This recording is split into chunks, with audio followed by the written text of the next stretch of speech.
নমস্কার দর্শকবৃন্দ, RS TV লাইভের জ্যোতিষ সমাধানে আপনাদের স্বাগত জানাই।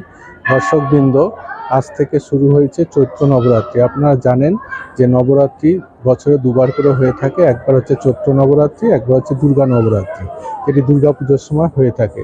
এখন চৈত্র মাস, এখন শুরু হয়েছে চৈত্র নবরাত্রি। এই চৈত্র নবরাত্রি আজকে 19শে মার্চ থেকে শুরু হয়ে 27শে মার্চ পর্যন্ত চলবে, অর্থাৎ 9 দিন 9 রাত পূজা হবে। এটি শক্তির দেবীর আরাধনার পূজা। মা কামাখ্যা, মা দুর্গা সবই দেবী শক্তির রূপিণী। সেই শক্তি রূপিণীর যে দশমহাবিদ্যা বা নটা তার যে রূপ, তাকে সেই নরাত্রি ধরে 9টা রূপে তাকে পুজো করা হবে। একেই বলা হয় নবরাত্রি, এবং এটা চৈত্র মাসে হচ্ছে বলে এখন এটা চৈত্র নবরাত্রি।